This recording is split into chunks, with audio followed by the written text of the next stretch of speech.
Elliot Kane had never bought a town before, not in his wildest dreams. Yet here he was, floating above the dusty surface of Viren 5 in his small, patched-up starship, staring down at what the galaxy called a ghost town. The planet was nothing like the bustling human colonies he had visited. It was quiet, too quiet. Red-brown soil stretched for miles, dotted with jagged rocks, and the wind carried a whisper that seemed almost alive. From orbit, the settlement looked abandoned, its rooftops sagging and streets empty. And yet, for some reason, the auction portal said it was his. He had paid 100 credits, a laughable sum for a town of buildings, streets, and history. Most traders laughed at him when he mentioned it. "You bought nothing," they said. "It's a ghost town." But Elliot was not like other traders. He liked challenges, and the idea of owning a whole settlement intrigued him. Perhaps he could start a small trading post, maybe rent out a few homes to passing miners or adventurers. Or maybe he just liked being the first human to set foot on an empty world. The landing was rough. Viren 5 gravity was heavier than he expected, and his ship bounced on the uneven ground like a toy. Dust swirled around the hull as Elliot climbed down the ladder. His boots sank into the soft, red soil, and he felt a thrill. Here he was, alone on a planet nobody wanted, in a town no one claimed. The wind whispered through broken windows and cracked walls, carrying the faint scent of metal and rust. Elliot walked down the main street, which was lined with small shops and houses. The signs were faded, letters flaking away. One building had a sign that once read Café de Vrin, though now only the word café was clear. Doors hung off hinges and windows were broken, letting the wind roar through like ghosts of the past. It was eerie, yes, but there was also a sense of peace. No crowds, no alarms, no corporations, just silence. As he explored, he noticed movement. A shadow flickered past a doorway, quick and deliberate.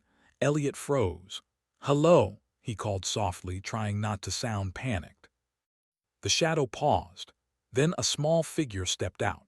She was unlike any alien Elliot had seen before. Tall and slender, with smooth blue skin that shimmered faintly under Viren 5 weak sun. Her eyes were large and golden, glowing slightly in the dim light. She wore simple clothing that looked handmade, practical for living alone in a place like this. And in her arms she carried a small child who peeked at Elliot with cautious curiosity. Elliot raised his hand slowly. "I'm not here to hurt you," he said. His voice sounded too loud in the empty street. "I bought this town. My name is Elliot Kane. What's yours?" The alien, who he would later learn was named Elira, did not answer immediately. Her gaze flicked to the buildings, then back to him. She seemed to be measuring him, deciding if he was a threat. The child clung to her, small fingers wrapped around her arm. After a long pause, she spoke, her voice soft but firm. "You are human," she said simply. Elliot nodded. "Yes, I'm human. And yes, I bought this place. It was abandoned, but it has potential. I mean, look at it, lots of space, quiet streets, room to grow." Elira's golden eyes narrowed. "Abandoned, not all of it," she said. Her gaze softened slightly as she looked down at her child. "I stayed. I have nowhere else to go." Elliot blinked. "You stayed alone."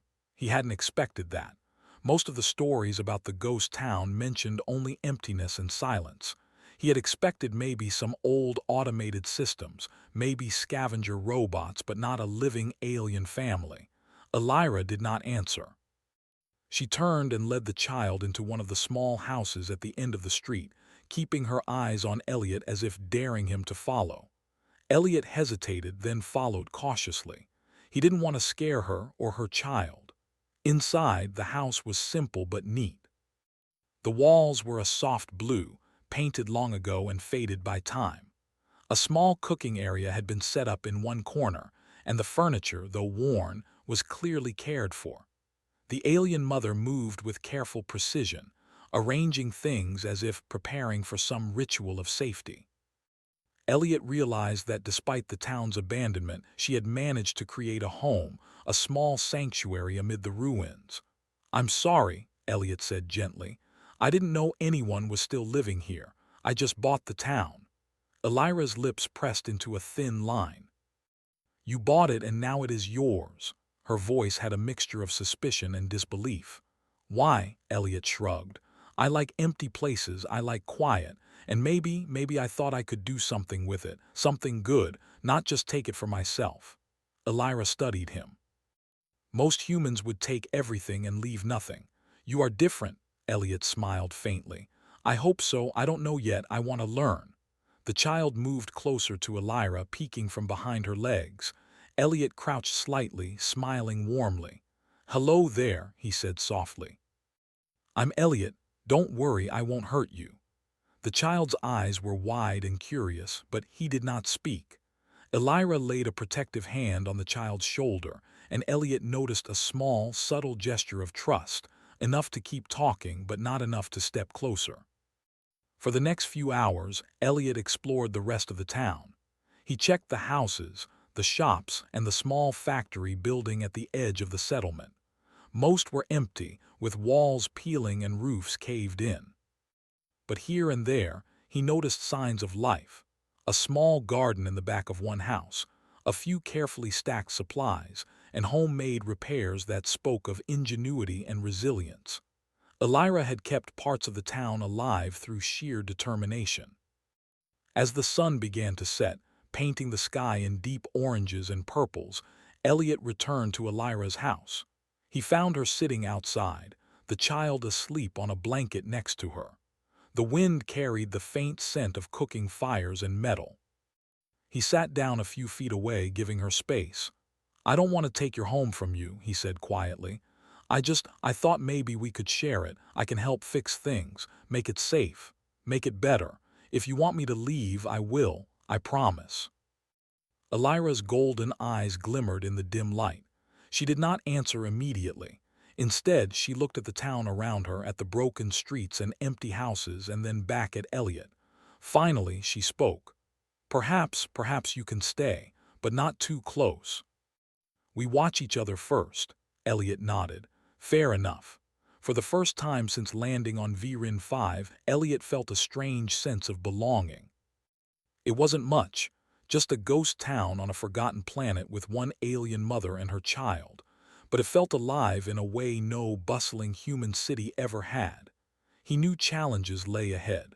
The town needed repair, supplies, and protection. But for the first time, Elliot Kane didn't mind being on a planet where the wind whispered and the streets were empty. He had bought a ghost town for 100 credits, but he realized something important. The true value wasn't in the buildings or the land. It was in the possibility of connection, in learning from a being so different yet so determined to survive. And as the twin moons of Virin 5 rose in the darkening sky, Elliot made a silent promise to respect the town, to protect it, and perhaps, in time, to earn the trust of the one alien mother who called it home. Night fell, and the ghost town was quiet once more. But now Elliot was part of it, and for the first time the silence did not feel empty. Elliot woke before dawn, the soft red light of Virin 5 sun spilling across the cracked streets. The air was cold and carried a faint metallic scent from the old buildings, but he felt more alive than he had in weeks. After yesterday's arrival, he had spent the night in one of the small houses he intended to repair, listening to the wind whistle through the broken windows. He could hear Elira moving quietly in her house nearby, preparing breakfast for her child. He stepped outside, stretching, and looked around the empty town. It was strange, he thought, how silence could feel so alive. The streets, though deserted, seemed to hold memories of the people who had once lived there, echoes of laughter and conversation that faded long ago. Elliot had a plan for the day: begin repairs. He had come prepared with some basic tools, a small generator and a few solar panels. The rest he would need to improvise. As he started clearing debris from the main street, Elira appeared at the end of the road. She watched him for a long moment, the child clinging to her leg. Her expression was unreadable, but Elliot sensed her curiosity.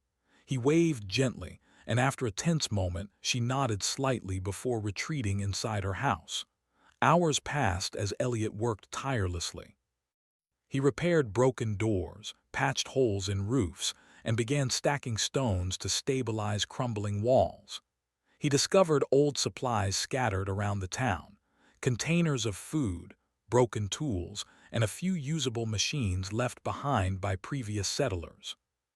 Some items were clearly decades old, but others, remarkably, were still functional. Elliot felt a thrill. The town might be abandoned, but it had resources, enough to survive, enough to start again. Around midday, Elliot heard a commotion from the outskirts. At first he thought it was just the wind, but then he saw movement, figures emerging from the dust, strange, wiry shapes moving quickly between rocks. They were scavengers, small alien creatures with sharp claws and dull green eyes, armed with crude weapons. They looked desperate, hungry, and dangerous. Elliot froze, assessing the situation. The scavengers had not noticed him yet. He could run, but that would leave the town and Elira vulnerable. He realized he had no choice. He needed to protect the settlement. He sprinted toward Elira's house. "Elira, scavengers are coming," he shouted, pounding on her door. She opened it cautiously, the child clutching her hand. "What do you mean?" she asked, alarm rising in her voice. "Outside, they're scavengers. They might attack." "We need to be ready." Elliot grabbed a broken metal pipe he had used for repairs as a weapon. It was not much, but it would have to do. Elira's eyes widened, and for a moment, Elliot feared she might refuse to cooperate. But then she nodded. "Come, we have some old defenses." "Not much, but it may help." She led him to a small shed at the back of her house. Inside were several makeshift barricades, old nets, and a few crude energy emitters. Together, they worked quickly, positioning the barriers along the main street. Elliot's mind raced. He had no formal combat training, but humans had always survived through ingenuity.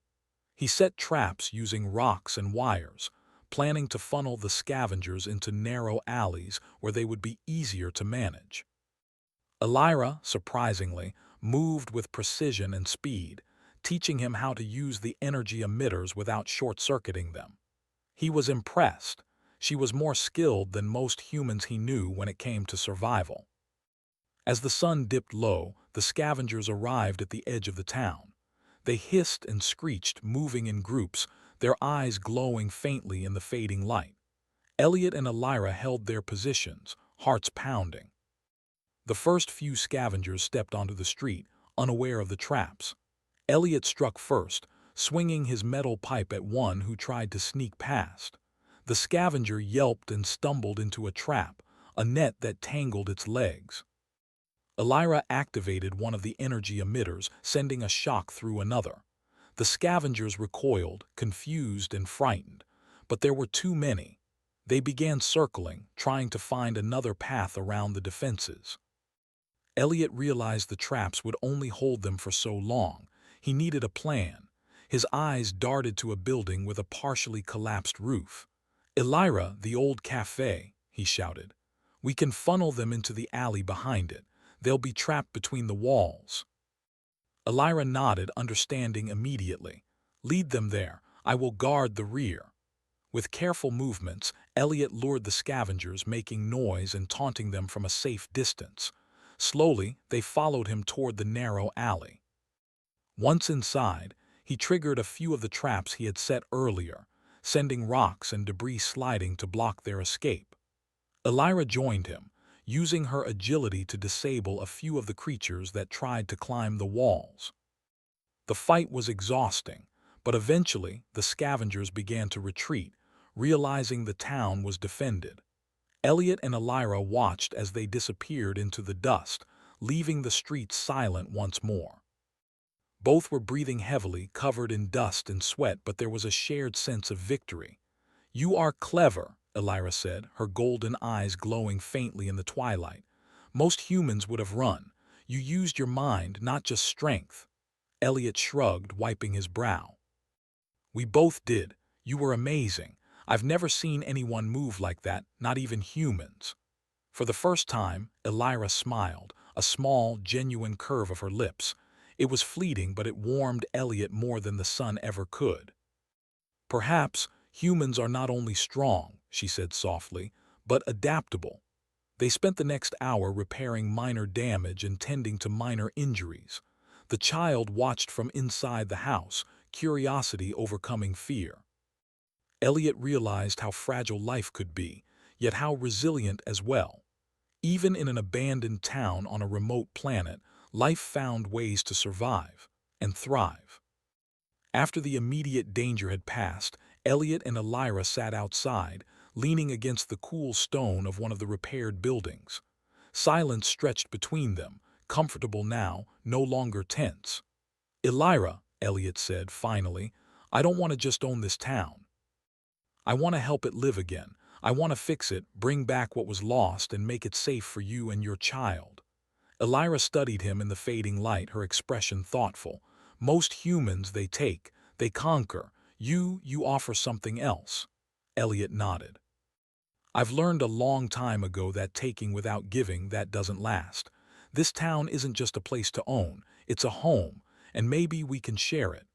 The alien mother's gaze softened further. "Perhaps, yes, but we must be careful, others may come." "Not all will be reasonable," Elliot agreed. "I understand, we'll be ready." As night fell, the sky turned deep purple, dotted with stars. The twin moons of Viren 5 rose above the horizon, casting silver light over the abandoned streets. For the first time, Elliot felt that this ghost town, once empty, once forgotten, could have a future, and he was determined to be a part of it. Over the next few days, Elliot worked tirelessly alongside Elira. He repaired roofs, reinforced walls, and even began cultivating a small garden using seeds he had brought from other planets. Elira shared knowledge about local plants, teaching him which were safe to eat, which could heal, and which could be used as simple defenses. They developed a routine, slowly forming a fragile but growing trust. One evening, as they sat outside their houses, Elliot asked, "Elira, why did you stay here? Everyone else left." She paused, her eyes distant. "I could not leave, my child could not travel. The others abandoned this place, but I could not abandon him, so I stayed, alone until now." Elliot felt a pang of respect. She had survived in isolation, protected a child, and maintained life in a town that time had forgotten. "You are stronger than I imagined," he said quietly. "And you," she replied, looking at him, "have proven humans can be more than we feared." The wind rustled through the empty streets, carrying the scent of dust and new beginnings. Elliot knew challenges still lay ahead. More scavengers could come. Perhaps other humans or aliens would try to take the town. But for the first time, he did not feel fear. He felt determination. Together, he and Elira would defend this place. Together, they could make it live again. And in that moment, on a planet far from home, Elliot realized something important. Humans survived not just because of strength, but because of courage, ingenuity, and the willingness to fight for something they valued. And for the first time, he understood that maybe, just maybe, he and this alien mother could create something extraordinary from the ruins of a ghost town. Morning arrived slowly on Viren 5, with a soft red light spilling over the ghost town. Elliot awoke to the sound of wind rustling through repaired shutters, a sound that now felt welcoming rather than eerie. After weeks of work and days of danger, the town had begun to show signs of life again.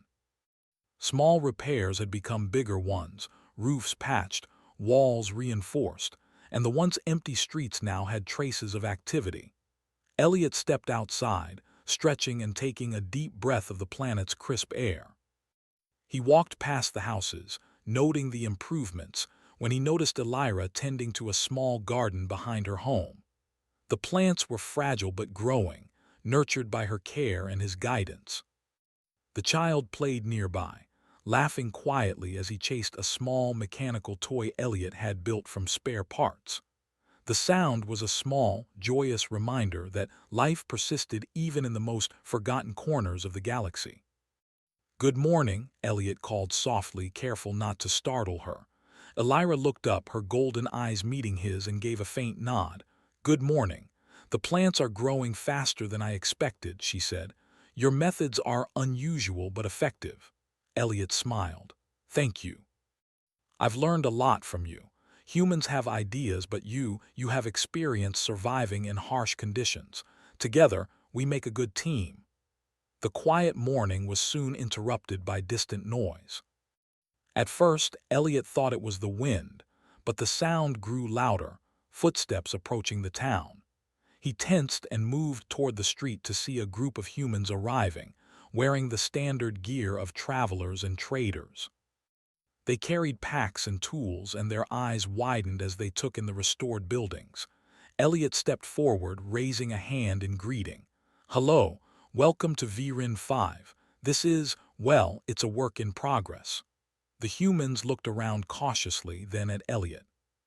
One of them, a tall man with a friendly smile, spoke. "Are you alone, or is this town inhabited?" Elliot gestured to Elira, who stepped forward, the child at her side. "We are here. My name is Elliot and this is Elira. We've been restoring the town together." The humans studied Elira carefully, whispering among themselves. Elliot noticed their initial suspicion, but also their curiosity. Elira's calm presence and confidence seemed to ease them, and soon they began introducing themselves. They were traders looking for abandoned worlds to settle or trade on. But now, seeing a human and an alien working together, they began to reconsider the value of Virin 5. Elliot welcomed them into the town, showing them the repaired streets, houses, and small garden plots. Elira explained the local plants, demonstrating which were safe to eat and which could heal minor wounds. The traders were fascinated, and Elliot felt a small thrill of pride. The ghost town was no longer empty. It was beginning to attract life again. Days turned into weeks as more humans arrived. Some brought tools, some brought seeds, and some simply came to see the unusual town where a human and an alien lived in harmony. Together, they began to repair more buildings, clear debris, and create small businesses. One house became a workshop for mechanical repairs, another turned into a small inn for travelers. Slowly, Virin 5 Ghost Town was transforming into a bustling, albeit small, community. Elliot worked tirelessly alongside Elira, learning from her and teaching others. He marveled at her resilience, her knowledge of survival, and her ability to adapt. She, in turn, observed human ingenuity, impressed by their ability to create, fix, and innovate even in challenging circumstances. Their partnership became an example for others, demonstrating that humans and aliens could work together for mutual benefit. One afternoon, while inspecting a newly repaired building, Elliot noticed movement on the horizon. He squinted and saw a small group of scavengers approaching again, this time larger and more organized. He knew they had to act quickly. He ran to Elira, who was supervising new settlers planting crops. "Scavengers are coming," he warned. Elira's eyes narrowed. "We are ready," she said calmly. "But we need to protect the town and the newcomers. Can you lead the defenses?" Elliot nodded. "Yes, we have traps, barriers, and people who can help. We can do this." They quickly organized the settlers, teaching them how to use simple defenses, barricade streets, and prepare safe areas. Elliot and Elira coordinated from the center of town, directing humans and alien allies alike. As the scavengers approached, they were met with barricades, falling rocks, and energy emitters that sent them retreating in confusion. The battle was intense but brief. Elliot's planning and Elira's experience turned the tide, forcing the scavengers to flee. The settlers cheered, realizing that together they could defend the town. For the first time, the ghost town felt truly alive, not just as a settlement but as a community capable of survival and growth. After the danger passed, Elliot and Elira walked through the streets, surveying the town. The repairs were holding, the settlers were safe, and the plants were thriving. The child ran past them, laughing, chased by a few of the new human arrivals who had quickly grown fond of him. "You have done well," Elira said softly, looking at Elliot. "The town, it may survive now. Not just you, not just me, but all of us together." Elliot smiled. "We survived before, even when it was empty. But now it feels like a real home, thanks to you." Elira looked at him, her eyes reflecting the twin moons rising above the horizon. "Perhaps humans can bring more than strength. You bring hope, determination, and courage. That is what makes you remarkable." Elliot felt a warmth in his chest, not from pride but from the truth in her words. He realized that humans had always survived, not just because of skill or weapons, but because of their willingness to face challenges, to work with others, and to protect what they valued. And now, here on Virin 5, he had proven it, not just to himself, but to an alien mother, her child, and the growing community around them. Days turned into months and the town flourished. Buildings were repaired, streets cleared, and gardens expanded. More humans and a few alien settlers arrived, drawn by stories of the human who had bought a ghost town and the alien mother who had survived alone. Together, they rebuilt not just structures, but a community. Traders came, children laughed in the streets, and the town began to feel like a living, breathing place once more. Elliot and Elira continued to work together, their bond growing stronger with each passing day. They shared knowledge, exchanged stories, and taught the newcomers the ways of survival, trade, and cooperation. Elira's child thrived in this environment, learning from humans and aliens alike, growing up in a town that was once forgotten but now full of life. One evening, as they sat atop a repaired building overlooking the town, Elliot spoke quietly. "I never imagined buying a ghost town would lead to this. I thought it would be empty, lonely, maybe a challenge to fix. But I never imagined family, community, hope." Elira smiled, resting a hand on his arm. "And it would not have happened without you. Humans, you have a spark. It is not just your strength. It is your willingness to act, to protect, to create something from nothing. That is why this town lives again." Elliot looked out over the streets, seeing people working, laughing, trading, and living. The wind carried the faint scent of cooking fires, earth, and metal, a mixture that now smelled like home. For the first time, he understood the true value of what he had purchased. It was not the buildings, the streets, or even the land. It was the life that could thrive here, the bonds that could form, and the possibilities that awaited. As night fell, Elliot and Elira stood together, watching the twin moons rise over Virin 5. The ghost town was no longer empty. It was alive, protected, and growing. And somewhere in the quiet, Elliot knew that humans, through courage, creativity, and determination, had made a difference that would last far longer than anyone had imagined. The town had begun as nothing more than ruins and dust. Now it was a home. And Elliot Kane, the human who had bought it for 100 credits, had helped write the first chapter of its new life. For the first time in his life, Elliot felt truly at peace. The wind whispered through the streets, carrying stories of survival, hope, and the remarkable power of humans to rise above challenges. And as the stars sparkled above Virin 5, Elliot knew this was only the beginning. The town would live, the settlers would thrive, and humans, alongside allies like Elira, would continue to prove that even in the emptiest, loneliest corners of the galaxy, life could flourish, and the impossible could become reality.